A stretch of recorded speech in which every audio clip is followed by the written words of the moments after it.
신발 앞에 무릎 꿇고 경배하리. 큰 권능과 영광이 가득한 내 아버지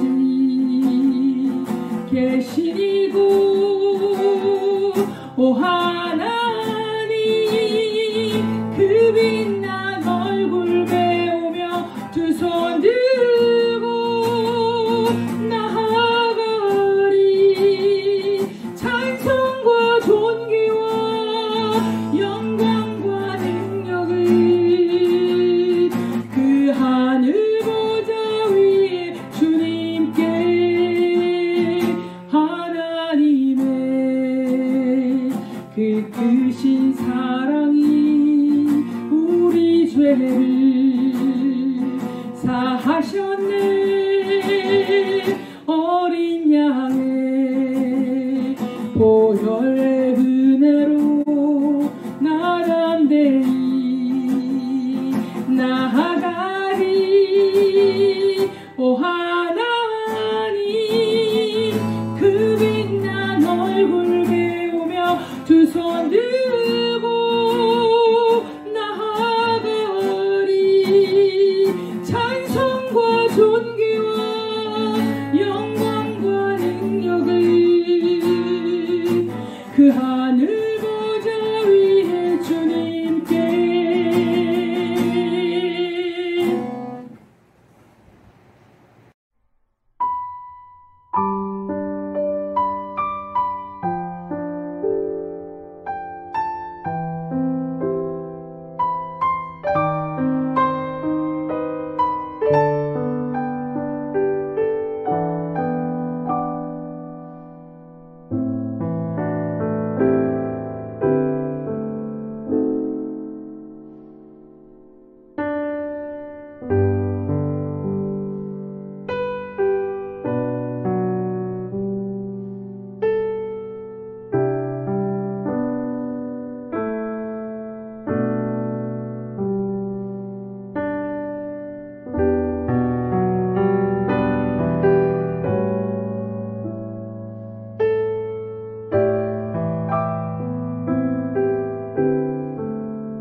우리는 지난주까지 두 종류의 사람에게 하나님의 진노가 임한다는 것을 알아보았습니다. 첫 번째는 하나님을 믿는 것을 거부하고 노골적으로 하나님을 거부하고 눈에 띄는 죄를 짓는 무리들에 대하여 하나님의 심판이 임한다고 말씀드렸습니다. 그들은 하나님의 계심을 알면서도 도덕적으로 의도적으로 하나님을 거부하는 사람들입니다. 몰라서 거부하는 것이 아니라 하나님의 계신 것과 하나님의 진노와 심판이 있다는 것을 알면서도 의도적으로 죄를 짓는 무리들입니다. 썩어질 우상을 썩지 아니할 하나님의 영광과 바꿔버린 그런 사람들을 말하고 있습니다. 이런 사람들에게는 하나님의 진노와 심판이 하늘로부터 나타난다고 말하고 있습니다. 둘째 무리는 드러난 죄를 짓는 사람들을 심판하는 정죄하는 사람들입니다. 이들은 도덕적으로 윤리적으로 자기가 아주 비교적으로 흠이 없는 사람이라고 생각합니다. 그리고 스스로 자신이 착하고 선하다고 생각하는 사람들입니다. 그런데 문제는 이렇게 생각하는 사람들에게도 똑같이 하나님의 진노와 하나님의 심판이 임한다는 것입니다. 왜 그렇습니까? 그들은 겉으로만 죄를 짓지 않을 뿐이지 속으로는 들키지 않을 뿐이지 마음속 깊은 곳에 이미 죄를 짓고 있기 때문입니다. 하나님께서는 죄가 드러나지 않는가 혹은 죄가 드러나는가 그것에 상관하지 않습니다. 들켰는가 들키지 않았는가 상관이 없습니다.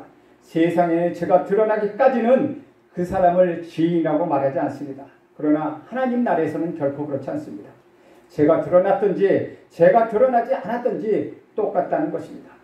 따라서 죄가 드러나지 않은 사람에게도 하나님의 진노와 심판이 똑같이 용서와 타협 없이 그대로 나타난다는 것이죠. 오히려 죄가 드러나지 않는 사람은 위선과 허리라는 죄를 하나 더 가지고 있다고 우리는 볼 수 있습니다. 그런데 오히려 죄가 드러나는 것이 속이 더 편할 수도 있습니다. 누가 제일 속이 편한 줄 아십니까? 아마도 감옥에 있는 사람들일 것입니다. 그들이 이미 죄가 드러났고 심판을 받았기 때문에 어쩌면 오히려 그들의 속이 편할지도 모릅니다. 그러면 누가 불편한 사람들입니까? 그 죄가 아직 드러나지 않은 사람입니다. 언제 들킬지 항상 불안해하고 있습니다. 여러분, 여러분의 죄가 드러나지 않아서 괜찮습니까? 하나님은 그렇게 말씀하시지 않습니다. 남을 심판하거나 비판하는 사람아, 남을 정죄하는 사람아, 너는 누구냐? 너도 지금 똑같은 죄를 짓고 있지 않느냐라고 말씀하고 계십니다. 유대교에는 오래부터 내려오는 전승 하나가 있습니다. 할례를 받은 사람은 비록 지옥 문 앞에 있을지라도 지옥에 떨어지지 않도록 아브라함이 책임져 준다는 것입니다. 유대인들은 하나님의 택한 백성으로 모세를 통하여 율법을 받은 백성이요 할례를 통해서 하나님의 언약을 맺은 특수 민족이기 때문에 유대인들은 아무리 자기들이 잘못을 저질러도 하나님의 특별한 은혜가 보장되었다는 우월감을 가지고 있는 이유로 이런 사람들이 전해오는 것으로 볼 수 있습니다. 이런 우월감과 특권을 누리면서 마음으로는 하나님을 경외하고 율법을 지켜야 하는데 실생활에서는 율법을 받은 자답게 또는 할례를 받은 자답게 살지 못한다는 것이죠. 그래도 그들은 자기들이 아브라함의 자손인 것을 자랑하면서 이방인들을 향해서 계속해서 무시하고 몹시 경멸시합니다. 이런 유다인들을 향해 세례요한이 말하기를 속으로 너희가 아브라함이 너희 조상이라고 생각하지 마라. 내가 너희에게 이르노니 하나님이 능히 이 돌들로도 아브라함이 자손이 되게 할 수 있다고 말하고 있는 것입니다. 그래서 사도 바울이 율법을 받은 백성이라는 자부심만을 느끼지 자기들이 받은 율법을 지키지도 않은 유대인들의 죄악을 지적하면서 그들이 회개하고 하나님께 돌아와 구원을 받도록 유도를 하고 있는 것이죠. 그래서 오늘 본문은 세 번째로 종교인의 죄를 언급하고 있는 것입니다. 하나님의 심판과 진노는 죄가 드러난 사람에게도 드러나지 않는 사람에게도 다 하나님의 심판과 진노가 있습니다. 죄가 숨겨진 사람이라고 죄가 없는 것이 아니기 때문입니다. 우리는 죄를 감추는 기술을 배워왔습니다. 인내라는 것이 바로 죄를 감추는 기술입니다. 그렇지 않은 척합니다. 그래서 하나님이 세 번째 심판자는 이 종교적인 사람을 얘기하고 있습니다. 종교가 직업인 사람들입니다. 이들은 특별한 생각을 하고 있습니다. 그것은 나는 특별히 구별되었고 선택받은 사람이라 라고 생각하는 것입니다. 이들은 하나님을 독점한다고 생각합니다. 신앙을 독점했다고 자부심을 갖고 있습니다. 사실 이런 종교적인 사람들 때문에 일반 사람들이 하나님께 좀 더 쉽게 접근하지 못하게 됩니다. 그런 이유에는 두 가지가 있습니다. 그들은 첫째로 하나님을 믿으면서 저렇게 살아야 하는가 보다. 그래서 겁이 나기 때문입니다. 이 사람이 너무나도 종교적 열심과 율법을 완벽하게 지키기 때문입니다. 하나님을 섬기면서 금식을 해야 하고 철야도 해야 하고 무엇을 해야 하고 무엇을 하지 말아야 하는 것을 생각하다 보니 완전히 질려버린다는 것입니다. 두 번째로는 그거 별거 아니라는 것입니다. 저렇게 해도 내용을 보니까 아무것도 아니네 라는 것이죠. 얼마나 많은 사람들이 종교에 억압돼서 참 하나님을 발견하지 못하고 있습니까? 사단은 두 가지 조직을 가지고 세상을 지배합니다. 첫째는 국가조직이요, 또 하나는 종교와 우상숭배입니다. 이 지상에서 얼마나 많은 종교들이 있습니까? 토속 종교로부터 시작하여 수많은 종교가 이단 종교까지 있습니다. 얼마나 많은 사람들이 종교에 억압되어서 하나님을 발견하지 못하고 그 율법 안에서 절망하고 살아가고 있습니다. 그래서 종교인들의 죄에 대해서 성경은 말하기를 하나님을 욕되게 하고 하나님의 이름을 이방인 중에 모독받게 하는 죄를 범한다고 말씀하고 있습니다. 그래서 이 세 번째 죄인이 가장 악한 죄인이라고 할 수 있습니다. 종교를 이용해서 악을 행하는 사람들, 하나님의 이름을 이용해서 악을 행하는 사람들, 그 악함은 이루 말할 수가 없습니다. 사도 바울이 우리 주님을 만나 회심하기 전에는 그의 이름은 사울이었습니다.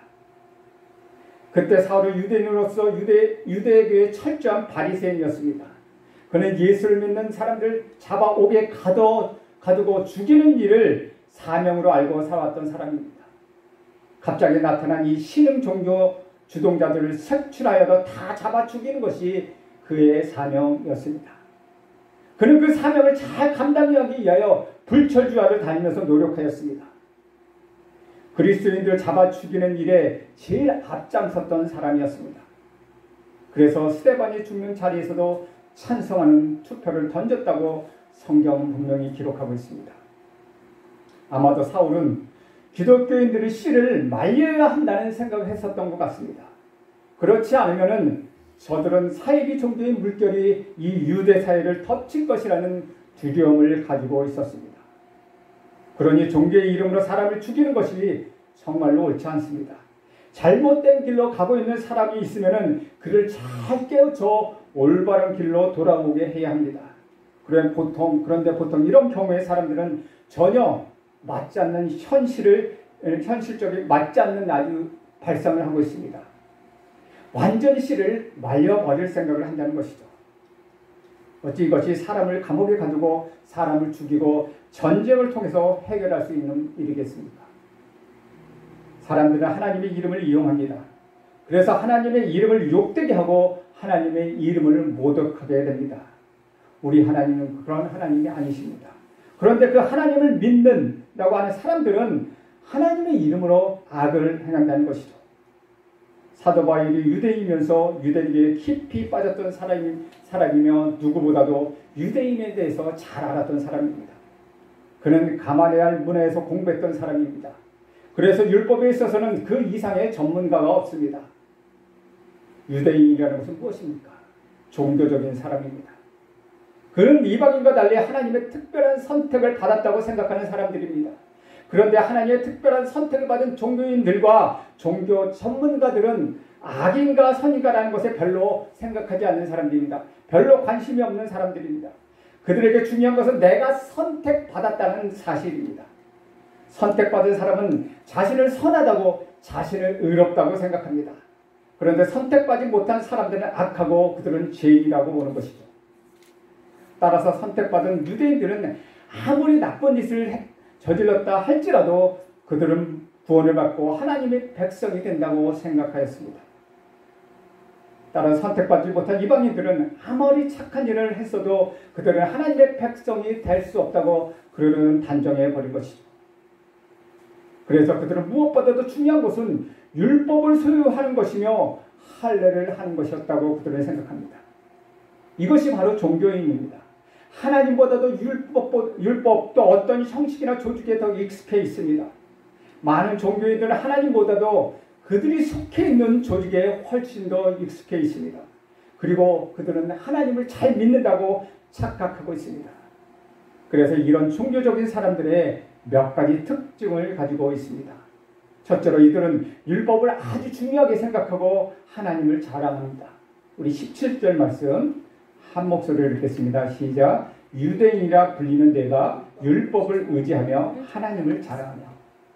그들은 율법 없이는 살 수 없습니다. 그들은 율법을 달달 외웁니다. 율법의 뜻이라면 그들은 너무나도 예민합니다. 유대인들이 다 그렇게 했습니다. 10계명을 하나님이 주셨는데 그냥 하나님의 주신 것으로 받지 않고 그것을 너무나도 세분화해서 그들은 생각하였습니다. 안식일을 지키라고 10계명을 말하면은 그들은 안식일의 엘리베이터 버튼을 몇 번 누르면은 죄가 아니고 몇 번 이상 누르면 죄라고 그들은 생각했습니다. 글자를 한꺼번에 쫙 읽어내리면 그들은 노동이라고 생각했고 그것을 끊어서 따로따로 읽으면 노동이 아니라고 생각했습니다. 어느 정도 걸어가면 노동이 아니고 어느 정도 이상 걸으면 노동이라고 그런 생각해서 죄라고 생각했습니다. 어떤 종류의 물건을 들어올 때 얼마가의 무게까지는 죄가 아니요 얼마까지 무게 이상은 죄라고 생각했습니다. 이렇게까지 그들은 율법을 지키려고 했고 율법을 소유하려고 했던 것입니다. 이것이 마치 그들은 구원이라고 생각한 것이죠. 그래서 그들의 생활이 피곤했던 것입니다. 그 율법을 다 지키려니 얼마나 피곤하겠습니까? 그뿐만 아니라 그들은 하나님을 자랑했습니다. 하나님이라면 그 이상의 높은 가치가 없다라고 그들은 생각했습니다. 그러나 그들이 정말 하나님을 사랑했습니까? 정말 그들이 하나님을 자랑했습니까? 하나님을 자랑하는 말에는 두 가지 뜻을 가지고 있습니다. 정말로 하나님을 자랑하는 경우와 하나님을 이용하려는 경우가 있습니다. 그들은 하나님을 자랑했습니다. 하나님을 섬긴다고 그들은 생각했습니다. 그들은 금식하고 헌금 내고 11절을 내고 그들은 모든 종교 활동을 다 함으로 인하여 하나님을 자랑했던 것입니다. 그러나 이런 사람들은 율법을 소유하고 또한 하나님까지 소유하려고 했던 것입니다.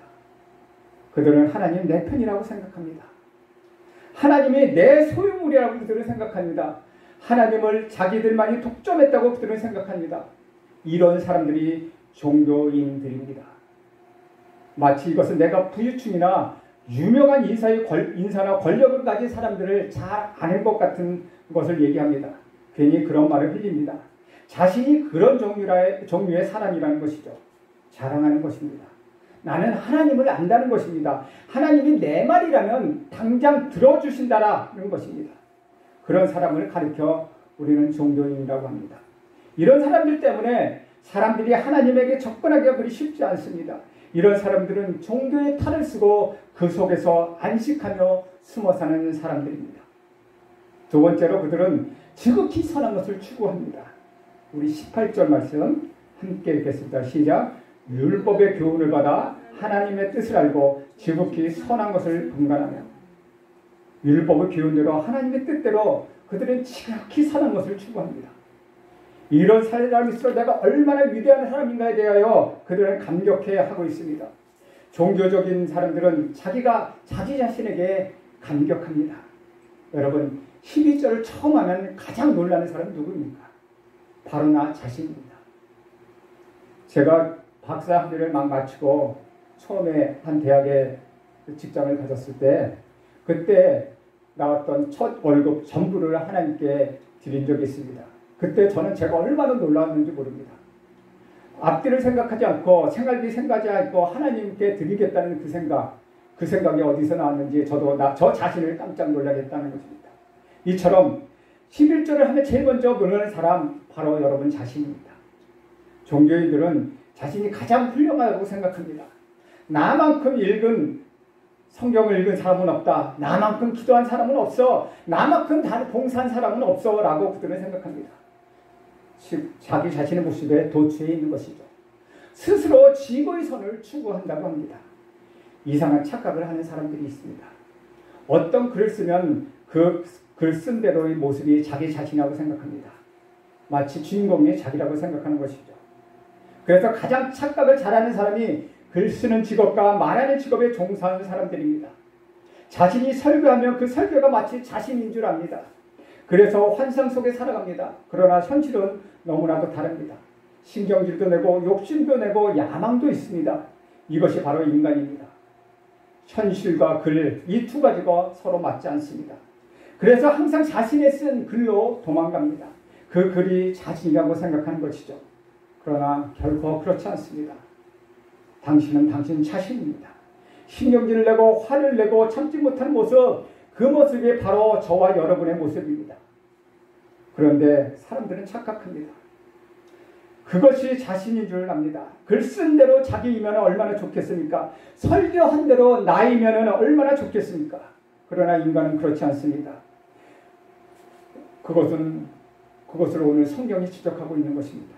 너는 그런 모습이다. 종교의 형식과 틀과 그런 습관 속에 있다가 내가 그런 사람이 아니냐? 바로 너는 그런 사람이다. 오히려 유선자이다. 위선자이다. 하나님의 사랑이 아니다. 라고 성경은 우리에게 말하고 있는 것입니다. 세 번째로 그들은 율법의 지식과 진리에 통달한 사람이라고 자신들을 생각합니다. 우리 19절, 20절 말씀 함께 읽겠습니다. 시작. 맥인의 길을 인도하는 자요 어둠에 있는 자의 빛이요 율법에 있는 지식과 진리의 모본을 가진 자로서 어리석은 자의 교사요 어린아이의 선생이라고 스스로 믿으니. 종교적인 틀을 가진 사람은 자신이야말로 율법의 지식과 진리에 통달한 그야말로 규모를 가진 사람이라고 생각하고 있습니다. 그래서 기들이는 소경을 진리로 인도하는 자라고 스스로 생각합니다. 나는 어둠 속에 방황하는 사람들의 빛이요 어리석은 자들을 위한 교사요 어린아이들의 선생이라고 그들은 스스로 생각합니다. 20절 마지막 부분에 뭐라고 기록하고 있습니까? 스스로 믿으니. 자기 스스로 그렇게 생각한다는 것이죠. 얼마나 가증스럽습니까? 정말 여러분이 어둠을 밝히는 빛이십니까? 여러분이 정말 소경을 인도하는 사람들입니까? 여러분이 정말로 어리석고 무지몽매한 사람들에게 도를 깨우쳐주는 사람입니까? 아니, 그런 것처럼 보일 뿐입니다. 왜 그렇습니까? 그들은 기도를 많이 하는 것처럼 보입니다. 그렇게 그들은 착각하는 것입니다.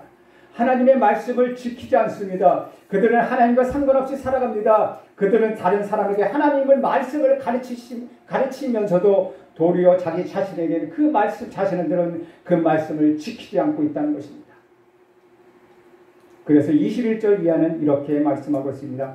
21절, 22절, 23절 함께 읽겠습니다. 시작. 그러면 다른 사람을 가르친 내가 내 자신을 가르치지 아니하느냐? 도둑질하지 말라 선포하는 내가 도둑질하느냐? 가늠하지 말라 말하는 내가 가늠하느냐? 우상을 가증히 여기는 내가 신전 물건을 도둑질하느냐? 율법을 자랑하는 내가 율법을 범함으로 하나님을 욕되게 하느냐? 여러분, 이것이 무슨 말씀입니까? 그들은 적어도 표면적으로 율법을 지킵니다. 간음도 하지 않습니다. 도둑질도 하지 않습니다. 우상을 가증히 여기는 삶을 살아갑니다. 하지만 그들은 여전히 여자들에 대한 올바른 태도를 보여주지 않고 있습니다. 모세의 법을 의용해서 자기 아내에 대해서 실증이 나면 아무런 대책도 없이 자기 아내와 이혼을 합니다. 모세의 율법을 오용해서 그렇게 이혼을 합니다. 신명기 4장 21절에 의하면 모세는 부부가 이혼할 때 이혼 증서를 주라고 명령하였습니다. 그것은 이혼을 당하는 여자가 창녀가 아님을 입증하기 위한 것이었습니다. 부부가 비록 이혼할 수밖에 없었지만 그 가운데서도 여자에게 사회적으로 최소한 보호를 받게 하기 위한 수단으로서 이혼 증서를 써주라는 것이었습니다. 그런데 예수님 당시 유대인들은 이 율법을 오용하고 남용했습니다. 이혼 증서를 써줌으로써 언제든지 이혼을 할 수 있다고 그들은 생각했습니다. 다른 여자에게 관심이 있을 때 그들은 자기 여자를 버리는 수단으로 이혼 증서를 오용했다는 것입니다. 그들은 표면적으로는 가늠하지 않았지만은 율법을 오용함으로써 즉 율법과 하나님에 대한 믿음을 남용함으로 인하여 더 큰 죄를 범하고 있다는 것입니다. 유대인들은 적어도 남의 물건을 훔치지 않았습니다. 그러나 그들은 가난한 자들에게 이윤이 더 크게 남기면서 그들에게 돈을 빌려 고리대금 업을 했다는 것입니다. 결국 가난한 자들은 더욱더 더욱더 가난하게 되고 부자는 더욱더 부자가 되었습니다. 하나님께서는 50년마다 신년제도를 만들어서 빈부의차를 극복하도록 특별히 이스라엘 백성들에게 명령하셨지만은 이스라엘 학자들에 의하면은 이스라엘 역사에 있어서 신년제도가 시행된 적은 단 한 번도 없었다는 것입니다. 결국 이 말씀은 유대인들의 진실을 책망하고 있는 것입니다. 즉 그들에게는 진실이 없다는 것입니다. 외면적으로는 그렇듯하나 하나님을 섬기는 사람처럼 보입니다. 그러나 사실 그 안에는 탐욕과 시기와 이기적인 마음으로 가득 차 있습니다. 그래서 하나님께서는 그 안에 비집고 들어갈 틈을 찾을 수가 없습니다. 사랑하는 성도 여러분, 하나님을 절대로 봐주시는 것이 없습니다. 죄가 드러나거나 죄가 숨겨져 있거나 종교적인 전문자가 되었다 하더라도 우리 하나님은 봐주는 법이 없습니다. 오직 봐주는 것은 단 하나 있는데 그것은 오직 우리 구주 예수 그리스도 뿐입니다. 종교를 특권을 가진 자들의 일반적인 문제는 스스로 착한 척하고 스스로 선한 척하고 그렇게 주장하지만은 그 말을 가르치고 난 다음에 바로 그들 자신들이 그 죄를 짓는다는 것입니다. 도둑질하면 안 된다고 말합니다. 그리고 나서 그 말이 끝나자마자 그들은 도둑질합니다. 가늠하면 안 된다고 설교합니다. 그 다음에 바로 가늠을 합니다. 우상 숭배의 물건은 더럽다고 이야기합니다. 그러나 그 말을 하면서도 그 물건에 눈독을 들이고 있습니다. 그 말이 끝나자마자 그 물건을 몰래 챙기고 있습니다. 이런 사람이 종교적인 사람입니다. 이런 사람들이 종교인입니다. 그는 율법을 자랑하지만은 율법을 범함으로 하나님의 영광을 가리우는 사람입니다. 한번 생각해 보십시오. 차라리 솔직하게 죄를 짓는 것이 낫지 않겠습니까? 단계적으로 보면 종교인들의 죄가 가장 더럽습니다. 종교 전문자의 죄는 추악하고 가증스럽습니다. 그가 가장 거룩한 말을 하고 있기 때문입니다. 여러분, 아무리 성직자여 하나님의 일꾼이라 하더라도 우리 하나님은 봐주지 않습니다. 하나님의 진노와 심판은 예외가 없습니다. 하나님은 죄가 드러난 자에게 심판이 있고 죄를 숨기는 자에게도 심판이 있습니다. 성직자라고 하더라도 결코 예외는 없습니다. 우리 24절 말씀 함께 읽겠습니다. 시작. 기록된 바와 같이 하나님의 이름이 너희 때문에 이방인 중에서 모독을 받는도다. 이것은 이사야서 52장 5절의 말씀을 인용한 것으로서 하나님의 이름을 거룩하게 하도록 부르심을 받은 사람들이 오히려 신성모독의 원인이 되고 있다는 것입니다. 유대인의 모순적인 행동으로 인하여 우리 하나님의 이름이 더럽혀졌습니다. 율법을 자랑하는 자가 율법을 순종하지 않고 오히려 율법을 범하고 있을 때 그 사람을 인하여 우리 하나님의 이름이 욕되게 되어버렸습니다. 주 안에서 사랑하는 여러분, 하나님을 믿는다고 자랑하지 마십시오. 여러분이 교회를 얼마나 오랫동안 다녔는지 그것은 중요한 것이 아닙니다. 여러분이 예수를 믿느냐가 더 중요한 것입니다. 여러분, 정말 예수를 믿으십니까? 정말 예수님을 영접하셨습니까? 정말 예수님이 여러분의 구주이십니까? 구원받은 사람, 용서받은 사람들은 다른 사람들의 허물에 대하여 비판하지 않습니다. 정죄하지 않습니다. 오히려 눈물을 흘리며 그 사람 위에 기도하기 시작합니다. 그러나 구원을 받지 않고 의롭다고 생각하는 사람은 자기보다도 조금만 못한 사람이 있으면 그 사람을 무시하고 그 사람을 경멸합니다. 그 사람들을 징계합니다. 그 사람을 책망합니다. 징계와 책망은 우리 하나님이 하시는 것입니다. 나는 죄인인데 누가 누구를 욕하고 징계하겠습니까? 나도 똑같은 죄인이라는 겸손함이 우리에게 있어야 합니다. 이런 온유함이 있습니다. 마음에 가난함이 있고 의에 대한 갈망이 우리에게 있습니다. 그러면 그 사람은 용서받은 사람입니다. 여러분, 교회에 나오실 때 죄인으로 나오십시오. 나는 죽어 마땅한 죄인입니다. 이런 마음으로 교회에 오십시오. 그리고 기도하십시오. 우리 하나님의 은혜를 간구하십시오. 나는 이 성전을 사용하여 눈을 들 수 없는 사람입니다. 나는 주장할 것이 아무것도 없는 사람입니다. 바로 이것이 예배입니다. 우리 하나님은 그런 사람을 기뻐하십니다. 우리 하나님은 그런 사람에게 축복을 주십니다. 종교적인 사람은 이방인들에게 오히려 조롱거리가 됩니다. 하나님의 이름을 모독하는 사람이 됩니다. 이스라엘 사람들이 종교적인 사람이 되어 있을 때 이방인들에게 잡혀가 수치를 당하지 않았습니까? 여러분과 저는 하나님의 영광을 돌릴 수 있는 사람이면서도 하나님께 모독을 줄 수 있는 사람들이기도 합니다. 교회에 다닌다고 안심하지 마십시오. 성경을 많이 읽고 기도를 많이 한다고 안심하지 마십시오. 종교적인 것들에 익숙하다고 안심하지 마십시오. 그런 것이 아무리 있다 하더라도 우리 주님, 우리 예수님과 상관이 없다면 그것은 아무것도 아닙니다. 우리 구주 예수 그리스도만 믿어야 우리는 안심할 수 있습니다. 여러분 예수를 믿으십시오. 우리 예수님과 친밀하십시오. 여러분의 죄를 십자가에 다 못 박아 용서받고 구원을 받으십시오. 그것이 전부입니다. 겉으로 드러난 할례는 결코 중요하지 않습니다. 율법을 가졌다는 사실은 유대인들을 심판으로부터 피하게 하지 못합니다. 중요한 것은 율법의 소유가 아니라 율법을 행하는 것입니다. 율법에 따라 사는 것입니다. 이에 대하여 유대인들이 이렇게 반문할 줄 모릅니다. 우리는 아브라함의 자손으로서 하나님의 약속을 보증받은 할례가 있다. 그러니 우리가 어떻게 이방인과 같이 하나님의 심판을 받을 수 있단 말인가? 그런데 바울은 이렇게 대답합니다. 율법법으로 할례에 대해서 다음과 같이 얘기합니다. 25절 말씀 우리 함께 읽겠습니다. 시작. 내가 율법을 행하면 할례가 유익하나 만일 율법을 범하면 내 할례는 무할례가 되느니라. 유대인에게 있어 할례는 심판에 대한 마지막 피난처라고 할 수 있습니다. 하지만 바울이 율법에 이어서 그들의 할례를 향하여 일침을 날리고 있습니다. 율법의 옷을 입었지만 그 옷에 맞는 순종이 없었던 유대인들은 그는 또한 할례자의 옷을 입고서 스스로 안전하다고 생각합니다.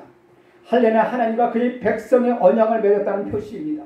유대인의 남자들은 언약 공동체에 속하기 위해서는 반드시 할례를 받아야 했습니다. 하지만 하나님은 잘못된 선민의식으로 발전되었고 그릇된 안정과 교만의 근거가 되어버렸습니다. 자신들의 할례를 통하여 하나님의 아브라함과 맺은 언약에 참여함으로 인하여 우리 하나님의 진노를 피할 수 있다고 그들은 생각했던 것입니다. 하지만 바울은 그들의 잘못된 생각을 지금 바로잡고 있습니다. 율법을 행하면 할례가 효력이 있지만 율법을 범하면 할례가 아무런 효력이 없다는 것입니다. 즉 무할례와 같다는 것이죠. 그렇다고 해서 바울은 할례가 가치가 없다고 말하고 있는 것은 아닙니다. 다만 할례의 가치는 순종한다는 조건하에서 발생한다는 것입니다. 율법과 할례가 요구되는 것은 바로 순종입니다. 할례를 받았다고 해서 하나님의 심판을 피할 수 없습니다. 유대인은 이방인과 마찬가지로 행한 대로 심판을 받게 될 것입니다. 이것은 유대인들에게 있어서 매우 충격적인 사실입니다. 그런데 바울은 여기서 훨씬 더 충격적인 사실을 말하고 있습니다. 26절, 27절 함께 읽습니다. 시작. 그런즉 무할례자가 율법의 규를 지키면 그 무할례가 할례와 같이 여길 것이 아니냐. 또한 본래 무할례자가 율법을 온전히 지키면 율법 조문과 할례를 가지고 율법을 범하는 너를 정죄하지 아니하겠느냐. 요약하면 이방인들이 율법을 지키면 할례자가 된다는 것입니다. 그리고 이방인들이 율법을 지키면 율법을 범하고 있는 유대인들을 정죄한다는 것이죠. 유대인으로서는 사실 생각할 수도 없고 유대인으로서는 도저히 받아들일 수 없는 사실입니다. 다시 말하면 개가 율법을 잘 지키면 사람같이 받아들여진다는 것입니다. 그리고 더 나아가서 그 개가 사람의 잘못을 지적하고 정죄한다는 사실이죠. 바울의 이러한 논증을 통하여 말하고자 하는 것은 유대인들에게는 주어진 특권이 있지만 그런데도 유대인과 이방인들이 본질적으로 다를 바가 없다는 것입니다. 유대인이든 이방인이든 같은 원리가 적용된다는 것이죠. 순종은 구원을 가져오지만 불순종은 정죄를 가져옵니다. 유대인들이든 이방인들이든 심판은 차별 없이 임하게 될 것입니다. 우리 28절 말씀 함께 읽습니다. 시작. 무릇 표면적 유대인이 아니요 표면적 육신의 할례가 아닙니다. 종교적인 것에는 29절도 함께 읽겠습니다. 시작. 오직 이면적 유대인이 유대인이며 할례는 마음에 할지니 영에 있고 율법 조문에 있지 아니한 것이라. 그 칭찬이 사람에게서가 아니요 다만 하나님에게서니라. 바울은 유대인을 새롭게 정의하고 있습니다. 누가 정말 유대인인지 지금 말하고 있는 것이죠. 유대인이라고 주장하는 것이나 할례를 받았다고 말하는 것은 지금 아무 의미도 없다는 것입니다. 즉 다시 말하면 우리의 종교성이 우리를 구원하지 못한다는 것이죠. 너무나도 많은 교인들이, 너무나도 많은 사람들이 자신의 종교성으로 구원을 받는다고 생각하고 있습니다. 그렇게 익숙하면 구원이 있다고 그들은 생각하는 것이죠. 그래서 교회에 계속 나오면 괜찮다고 생각합니다. 물론 주일날 계속 나오다 보면 어느 날 우리 주님을 만나서 믿게 되죠. 그런 가능성이 있습니다. 그러나 매일 교회에 나온다는 것 그 자체가 우리의 구원을 보장하고 있다는 것은 아니라는 것이죠. 우리 구주 예수 그리스도이신 우리 예수님만이 구원이시라는 것입니다.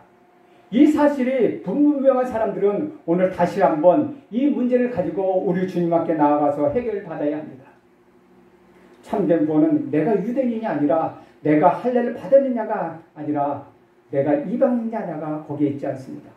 내 행위가 의롭고 선하고 착한 데 있지 않습니다. 참된 축복과 칭찬은 사람에게서가 아니라 우리 하나님으로부터 나온다고 얘기하고 있습니다. 하나님이 인정하시고 축복해야 하는 것입니다. 사랑하는 여러분, 여러분의 자신에 속지 마십시오. 제일 속기 쉬운 것은 나 자신입니다. 자신의 논리가 맞다고 생각합니다. 그것은 괜찮다고 생각합니다. 그러나 여러분은 좋은 사람이 아닙니다. 남의 잘못을 지적하고 있다고 해서 여러분이 의로운 사람이 되는 것은 아닙니다. 예수님을 믿어야만, 우리 구주 예수를 구주로 영접해야만 의로운 사람이 됩니다. 여러분 결코 종교인에 속지 마십시오. 그럴듯한 사람, 굉장히 그럴듯한 사람들에게 속지 마십시오. 거기에는 구원이 있지 않습니다. 행위와 전통과 익숙하면 구원이 있지 않습니다. 구원은 오직 우리 구주 예수 그리스도에게만 있습니다. 여러분 그분을 믿으십시오. 그분 안에서 제시심을 받아 중상을 경험하십시오. 그때 우리는 하나님의 자녀로서 천국으로 우리의 생애가 이어질 것입니다. 마지막으로 말씀 한 구절 읽고 오늘 말씀을 마무리하려고 합니다. 골로새서 2장 11절 화면에 나와 있으니까 함께 읽겠습니다. 시작. 또 그 안에서 너희가 손으로 하지 아니한 할례를 받았으니 곧 육의 몸을 벗은 것이요 그리스도의 할례니라. 사랑하는 여러분, 적당히 흉내내지 말고 진짜로 살아가십시오. 진짜 하나님의 사람으로 살아가십시오. 그리하여 마음의 편을 받아 하나님의 은혜, 순종의 은혜를 체험하는 여러분 모두가 되시기를 간절히 바랍니다. 우리 함께 기도하겠습니다. 오늘 주신 말씀을 가지고 기도하겠습니다. 하나님, 오늘 말씀을 통해서 내가 혹시 종교인이 아닌가, 내가 종교적인 사람이 아닌가 다시 한번 생각해 봅니다. 하나님, 내가 다시 한번 율법과 할례에 통하여서 하나님 구원을 확신하는 사람이 아닌가 다시 한번 생각합니다. 하나님이 주신 말씀처럼 구원은 오직 우리 구주 예수 그리스도에게가 있음을 다시 한번 점검하게 하여 주시옵소서. 우리 구주 예수 그리스도만 나의 구주님을 믿는지 다시 한번 점검하게 도와주시옵소서. 그러므로 인하여 가짜가 아닌 진짜 신앙으로 살아가는 우리 모두가 되게 하여 주시옵소서. 함께 기도하겠습니다. 하나님